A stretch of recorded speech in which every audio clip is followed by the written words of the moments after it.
All right, guys, the Summer League is now over for the Utah Jazz. Let's talk about it. What did we learn? What do the Jazz need to work on? It's the Hoops Nerd Show.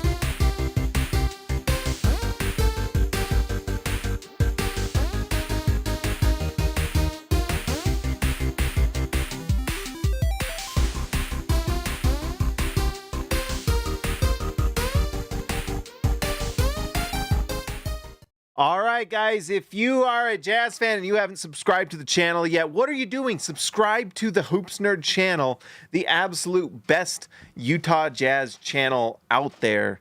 No questions asked. All right, let's talk about the Utah Jazz. They've had a really interesting summer league. A lot of fun tonight. We'll talk about the game tonight a little bit, and then we will talk about just the summer league as a whole and kind of some things that we've learned and some things that we need to see from these players. So let's just shrink me, and this is always the thing that takes forever, and this is the beauty of going live. All right, so Milo, you are right. The name of this game was Kyle Filipowski. He was incredible. He absolutely obliterated the Pistons in the first half. You could tell, I don't know if he was tired, and because the entire offense was running through Filipowski this whole game, and so his numbers went from great to bad the second half, but that's okay. When you're running the entire offense through him, that's just great experience. And the fact that he held up and did such a good job is great to see. Like we said, Kyle Filipowski, he plays 33 minutes in this one. No one else played. They had everyone resting. He goes, and these numbers are deceiving because in the first half, his numbers were incredible. He missed like 7 straight shots in the second half, kind of trying to carry that load. And obviously the Pistons were trying to slow him down, which tells you a lot about what was going on. But anyways, 26 points, 11 rebounds, 4 assists, 2 steals. He was a plus 10. He was phenomenal. Filipowski, I'm getting pretty excited. And I know he's a second-round pick. It's Summer League. And you know what they say about Summer League is if a player plays well in Summer League, then it's all rainbows and happiness. And if they don't play well, then you always say, well, it's just Summer League, so it doesn't mean anything, right? Certainly, if you're an Alex Sarr fan, you are probably not saying that Summer League means anything, right? It's interesting that Filipowski's had a better Summer League than Alex Sarr, the number 2 overall pick. And arguably Reza Shea too, the number 1. But anyways, what's interesting is that Filipowski this Summer League, and maybe we just get into this recap overall, but Filipowski started off in Salt Lake City. He was obviously just a little bit deer in the headlights and kind of trying to figure his way out. He's also on the floor with Keon George, who was phenomenal in those and was just kind of taking over games, which you want to see from your potential star guard, which is what you want to see. And we'll talk about Keon George next, or at some point. But anyways, Filipowski, when he goes to Las Vegas, obviously Keon George and Walker Kessler do not play in Las Vegas Summer League, which opens up the minutes for Filipowski. It was kind of strange to me that in Salt Lake they had him playing the 4, which was probably just an excuse to be able to play Walker Kessler and Filipowski. But it is very clear that Filipowski is a center. He plays the 5. And what he does at the 5 is really interesting for the Jazz going forward because of what they can do with him. It's pretty clear the Jazz want stretch shooting from that 5 spot, and that's something that Filipowski brings. He can shoot the ball at a high level, and the thing that makes him really exciting is that he can do all the things you want from your players. I mean, it's pretty clear the Jazz want that multi-talent player at every position. Shoot, pass, dribble. Can you do all those 3 things? And Filipowski does all 3 from the center position, which opens up the floor. It allows Will Hardy to do a multitude of things on offense. You can run sets that just set things up for better shots. I mean, it's kind of like what we saw from the Boston Celtics. When you have a stretch center that can do all the things that Filipowski does, offensively, you become really interesting. The thing for Filipowski now is he's just got to find consistency. Can he be consistent? Can he shoot the ball at a high level consistently? Can he undertake the wear and tear of a full 82-game season that he's going to have to learn to do? And that's going to be one of the things that is tough for him this year because, it's one thing as a rookie to play in Summer League and minicamp and all these things, but that grind of the regular season is big.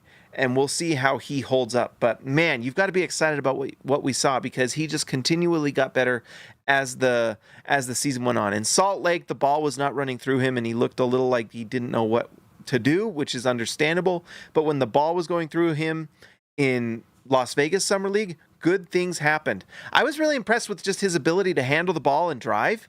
That's really good. Really solid stuff. He can do, honestly, everything. He obviously likes that spin move that he does. He drives to the basket. He can finish. He's got nice touch. He showed a little bit of a fadeaway jumper in the mid-range, like a little bit of a Dirk game. And so I just think, prime Vucevic is kind of what you've got here a little bit. Obviously not the exact same player, but he shoots the three and at a high level. And you can just kind of see what that would do for the Jazz. Now, the question also, can he hold up defensively? If he defensively can be good, then the Jazz have found themselves a really nice player. It's incredible that they got him in the second round. The interesting thing about getting a second round pick is it's almost a disadvantage. The thing is, with second round picks, you only get them locked in for 2 years. And if you find yourself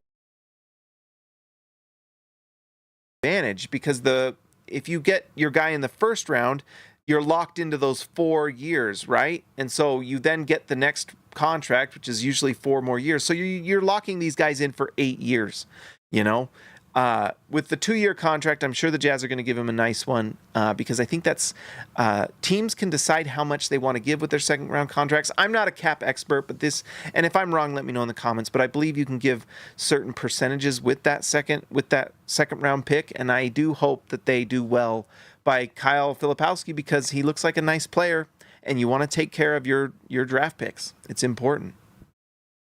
So awesome stuff from him. We could talk about Kenny Lofton Jr. He's not had the most impressive summer league. He does some nice things, and he's a fun player, and I'm sure we'll see him this season unless another team trades for him or picks him up. I'm not 100% on his contract situation. Either way, it wasn't the most impressive summer league for Kenny Lofton Jr., but that's okay. All right, I want to go to the Jazz. Their last game, I didn't get to see the 2:00 game. It sucked because summer league, for whatever reason, is one of the hardest things to just be able to watch. But I want to go. Let's just, you know what? Let's just open up the summer league roster, and let's just go through the players. And while I do this, I want to talk about Keon George a little bit. He obviously played summer league in Salt Lake and then didn't play in Vegas, and he only played 2 games in Salt Lake, but he was phenomenal. So let's just look at this. So Keon George, where is he? Is he not on here? Why is he not on here? Oh, this must be Las Vegas. But anyways, Keon George was fantastic in Salt Lake. And I know some people on here, and there's people out there that talk about percentages. He was fantastic. And the way you can kind of tell why he was so good, obviously the scoring is electric. And, Keon George is not a finished product. He has got some evolution to do. He's got to improve the handle. He's got to improve some of the, you would like to see him improve defensively, although I think he was pretty good. And then, in transition defense and things like that. And also just the overall efficiency with shooting and when to shoot, when to pass, things like that. But all that said, he was awesome in Salt Lake. And the first game, the Jazz win. It was a close one. They could give the ball to Keon George. He would either score or make the right play. And it was phenomenal. His ability to get to the line was completely on display. His ability to score, even if the shot's not falling, he can get to the line and score at a high level at this age is fantastic. And then his passing ability is still there. He is a great passer.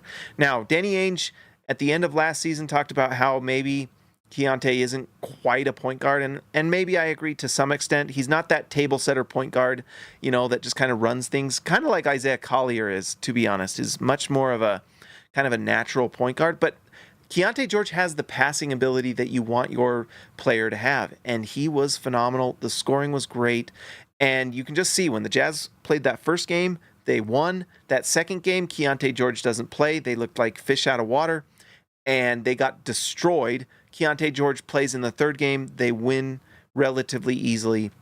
It's not a coincidence. He's really good. He really is a very good player, and he's a player that you build around. Well, not build around, but you build with, if that makes sense. The Utah Jazz are going into next season. They are going to lose as many games as they possibly can. I have been telling people this for a while. If you have been on the channel, you have been hearing this for a long time. They are on the hunt for Cooper Flagg, for sure. And every rumor we're seeing, in fact, I have another Lauri Markkanen rumor I got to do another video on. They keep releasing rumors. I keep making videos. By the way, hopefully you guys have been enjoying. I have been trying to do a video every day. This last week, I took a couple days. I was tired. And by the way, also for channel viewers, all you guys, you're incredible. I'm going on vacation next week, so I'm going to be out. So anyways, but post-vacation, we'll be doing videos every day. I just want to do previews and all sorts of different stuff. So anyways, hopefully you've enjoyed it. The views have been great. And I figured out some things, and I appreciate everyone who comes to the channel. Anyways, lost my train of thought. But Keon George is a player that you can add to a winning team and win basketball games. If the Jazz go out and get Cooper Flagg or Ace Bailey or Dylan Harper or VJ Edgecombe or anyone, and they find their superstar player in the draft next year, which is very likely that they do, then we've seen that Keon George is a player that can play next to a superstar type player. He kind of is that Kyrie Irving role where if you have a Cooper Flagg and you run your offense through that guy and he's your superstar, then you have your secondary scorer, ball handler, playmaker in Keon George. It makes a lot of sense. And then if you have defensive players all around him and players that can switch and defend and do all sorts of things, gets pretty exciting. You know, especially when you consider someone like Cooper Flagg and Ace Bailey both going to be high-level defenders when they enter the league. So, you know, if Kyle Filipowski develops and he can be a solid defender, and then they bring in a Cooper Flagg or an Ace Bailey or someone like that, and then you fill the rest of those positions with wing defenders, which we've seen, that's what the Jazz are drafting. You know, Taylor Hendricks, long, can shoot, he's a defender, can do all sorts of things. You go and you get Cody Williams, who looks really great, and we're going to talk about him, also fits that mold. So the Jazz obviously have a plan. They have a type of player they're trying to draft, and eventually this team is going to be filled with long wing defenders that shoot past dribble. You know, and if Keon George can defend his position, then he can be on the floor for sure. But that defense is going to have to be there when the Jazz get into championship contender time. But the scoring is there. So it's pretty exciting. You can see kind of the pieces falling, and we'll see what happens with Taylor Hendricks. In fact, let's talk about Taylor Hendricks. The other player that has played most of Summer League, he played in a lot of games in Las Vegas. Had some ups, had some downs. The ups are a player that is a 3-and-D wing. He can guard multiple positions. He can defend the weak side and block shots. He can do all these different things on defense. And then on offense, it's pretty raw. It's pretty raw. But one thing that is good, and there is a good base, is he can shoot the ball. And so the thing that Taylor Hendricks just needs to keep doing is working on that consistency. He has some feel things where he's just not quite what you'd hope. But if at worst Taylor Hendricks is a spot-up three-point shooter that shoots at 40% from three, which I think he can, and then on the other end he plays elite-level defense, that's a really nice player. It's not a max player. It's not a player that you give a big-time contract to, but it's a player you give a good contract to and you keep for a long time. And he's a type of player that can switch. I mean, I think there's a world where Taylor Hendricks plays some center, and that gets pretty interesting because if he can shoot at a high level, can play the center spot, especially with some lineups. I mean, the Jazz have the thing that makes Taylor Hendricks really interesting and a part of this team's future is the switchability and the versatility he brings because he can move over to the 5 spot. He can defend the rim at least a little bit. I would have liked to see a little bit more impact, and that was something that made me a little nervous about Taylor Hendricks is I don't think he showed that he can be a long-term answer at the center spot. I just don't know if he's big enough. He can certainly be that at the 4. But the Jazz right now, as they are constructed, they don't have enough playmaking on the floor. You know, Keon George and Colin Sexton, I guess, are probably going to start. And then you're going to have Taylor Hendricks and Lauri Markkanen likely starting along with Walker Kessler. I mean, outside of Keon George and Colin Sexton, that's all the playmaking, you know? So it makes it tough. And that's one reason why this Jazz team is going to struggle, even though they are going to be better than I think people realize if they keep Lauri Markkanen, because Lauri Markkanen's a good player. And if you have Lauri Markkanen shooting 40% from three, Taylor Hendricks shooting 40% from three, Walker Kessler defending the rim, and Keon George taking a step, you know, that's a team that's going to be pretty decent. And I think the Jazz are probably counting on their bench being filled with rookies that we've seen in Summer League, which will help them lose the games they want to lose. But it's going to be interesting. This season is going to be pretty... I know the Jazz are going to lose a lot of games, but it's going to be an interesting season. But anyways, we just need to see more from Taylor Hendricks and more consistency. We can't have all these dud games. He's got to learn what he's good at, and he can drive and do some things. He can definitely catch and shoot the ball, and if he's just shooting corner threes, at worst, that's pretty good. But you need him shooting above the break threes. You need to see him doing line drives. Drive and dunk the ball, that's pretty good. I don't know if he's going to be a high-level playmaker, and maybe he can improve as a passer, but that's just going to be something to watch this season. That's something I will be watching for sure. All right, so we've gone through Keon George, Taylor Hendricks. Walker Kessler looks like Walker Kessler to me. I don't think he's gotten worse, but I don't know if he's gotten all that much better. There were a few moments where you're like, how is Walker Kessler not crushing this Summer League? And then he had some really nice moments. And so he didn't play in Las Vegas. I think that's fine. But I would certainly like to see some improvement from Walker Kessler. We talked about it with Andy Larson on the podcast. You can go listen to that. It's a good one. I think Walker Kessler has some ideas of what he wants to be compared to what the Jazz think he can be and what he is and things like that. He's just got to figure out what he is as a player and do those things. But at the baseline, he does have to be doing the things that you expect from Walker Kessler. That's rebounding the ball, protecting the rim, offensive rebounding, setting hard picks. He's not a very good screen setter. Like, set good screens, roll to the basket hard. You do those things, you will make your money. And you will do well in this league. You may not be an all-star doing those things unless you're like an out-of-this-world defender like Rudy Gobert. You're still going to be an important part of a basketball team if you do those things really well. That's one thing Rudy Gobert learned. Couldn't shoot, couldn't handle very well, gets the ball stolen. But what he could do was set screens. What he could do is roll to the basket, dribble handoffs. And he did those things at an elite level. And obviously on the defensive end as well. So, you know, control what you can control and improve as you can. But all right, let's talk about the Jazz. We've already talked about Kyle Filipowski. There's two more rookies we got to talk about. Let's talk about Isaiah Collier. Collier's been actually a pretty nice surprise. I mean, I guess he shouldn't be that much of a surprise because he was slated so high when he came out of high school, and then obviously dropped, but really dropped surprisingly far on draft night. He looks really good. I mean, he's not as big as you'd like him to be. There's a little bit of a size thing there. I don't know if he can play next to Keon George, at least in the long run. But man, does he look like a nice backup point guard at worst. He's so fast and so quick, and he can score in transition. He can score even in the half court with his speed. And what's really nice is that he's a good passer. And so he's got a lot of room to grow. He's got a lot of things he's got to learn because, you know, some of these guys like Collier, who's such an incredible athlete and so fast and strong, they've spent a lot of their basketball time just being the fastest, strongest, best kid on the floor, and they could just beat everybody, you know? And I think that's kind of a thing that happens with a lot of these guys is they get into the league and then all of a sudden everyone's as big as you or bigger, everyone's as fast as you or faster, and everyone's as athletic as you or more athletic. Unless you're Anthony Edwards, right?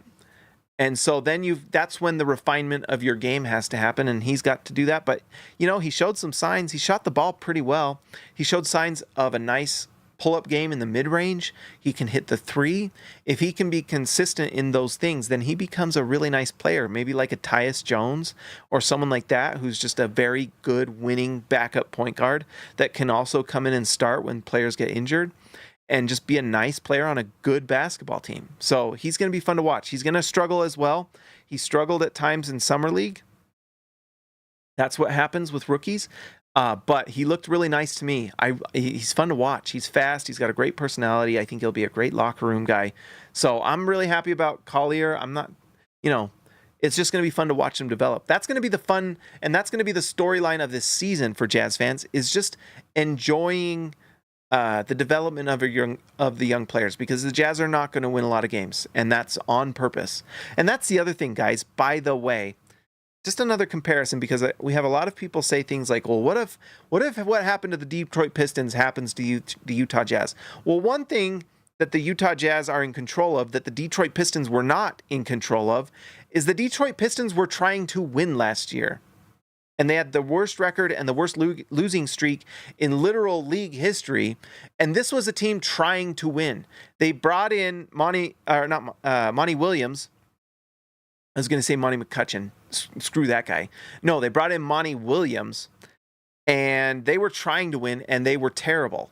The Jazz were winning basketball games behind Will Hardy and Lauri Markkanen and all these other players, and then they pulled the plug to lose on purpose. So the Jazz are in control of what they're doing.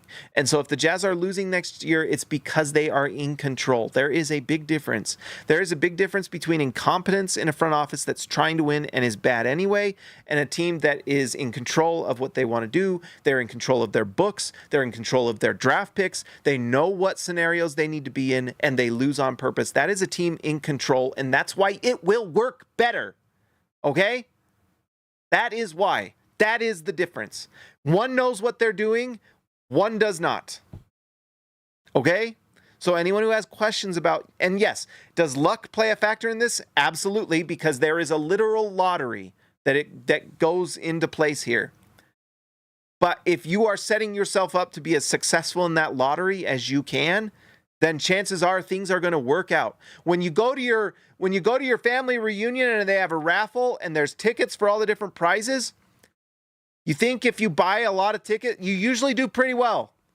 And that's what the Jazz are trying to do. And that's why they have to make the right decisions with this upcoming season. And if you're going to be bad, be bad. And that's what the Jazz are going to try to do. This Golden State Warriors thing is for real. It is 100% going on. Those trade talks are 100% happening.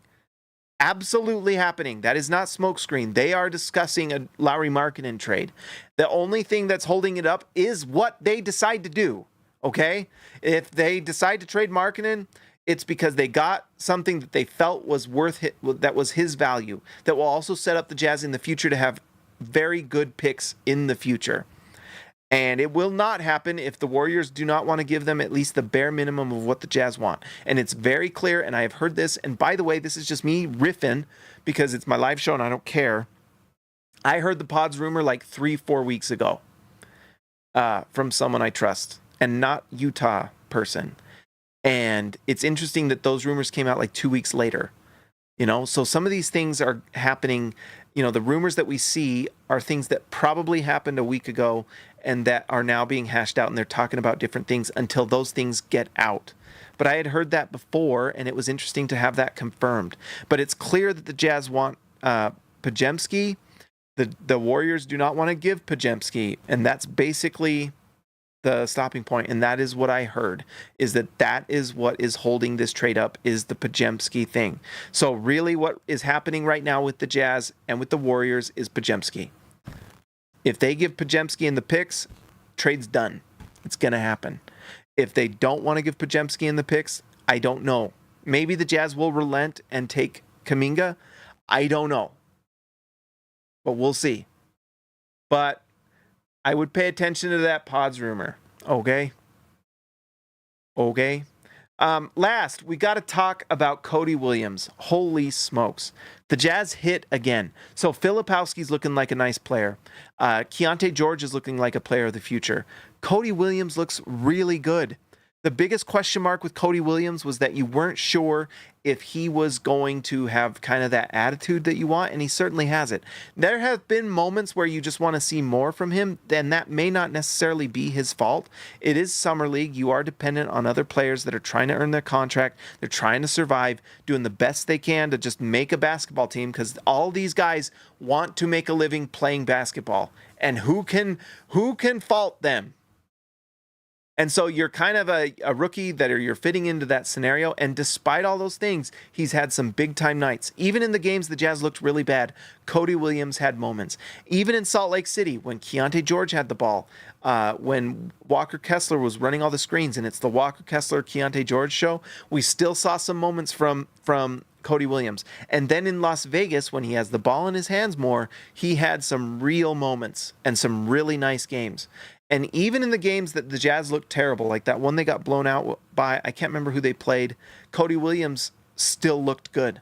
Efficiency, shooting the ball, defending. He's just a smart player that makes the right play. And that's exciting to see. So the Jazz got one in Cody Williams. He looks like a legit NBA player, which is exciting, you know? So we'll see what happens, but all of a sudden the Jazz have a group of young players that they are now going to just see who develops. And that's the name of the game. As you go for your Cooper Flags and Ace Baileys, and then, by the way, get ready for another season of it, because that same thing is likely going to happen in 2026, because it's the Boozer twins, AJ DeBonsa. Those guys are in 2026. Utah is going big game hunting, and and I'm wearing my camo today. Big game hunting, baby. We're going for Cooper Flag, and we're going for AJ DeBonsa. By the way, AJ DeBonsa, who was absolutely remarkable today in his game, is coming to Utah High School. Isn't that crazy? It's crazy. AJ DeBonsa is going to be the best high school player in the history of Utah. It's wild. He'll be here. And I saw a tweet, and I don't know if this is completely true, but I think BYU might be on his list of possible teams to get recruited. Could you imagine? I mean, the change that, what's his name? Is it Kevin Young that went to BYU, and he was the coach of the Phoenix Suns, and they've had an incredible recruiting class. If he recruits AJ DeBonsa and he plays in BYU, are you for serial? Are you serial? Are you crazy right now? Are you bonkers? That would be so much fun. And you know, I mean, let's just end on that. But that would be the absolute incredible story of Utah basketball ever. That AJ DeBonsa goes to Utah to play high school. Maybe they get lucky at BYU and they just talk him into coming to BYU, and he plays BYU basketball. And then the Utah Jazz win the #1 pick in 2026. And he stays here. He stays home. Homegrown Utah AJ DeBonsa. And the Utah Jazz go on to win an NBA championship. There's the story. There's how it happens. Let's all hope. Let's all hope. But first, we got to get Cooper Flag. Could you imagine Cooper Flag and DeBonsa on? I want it so bad. Have you ever wanted something so bad? And I'm not talking about a Whopper at lunch. My goodness. My goodness, I want that to happen. All right, guys, let's do the thing. It's time. I have been off my game lately, guys. But we got to pull up the music. Go to Tankathon, baby, because we are in this. It's the Cooper Flag, Capture the Flag 2025. We were all there. Let's see. All right, look at that. So they are slating the Jazz at #4. If the Jazz can somehow trade Lauri Markkanen, let's get this #1 spot, baby. Let's make it happen.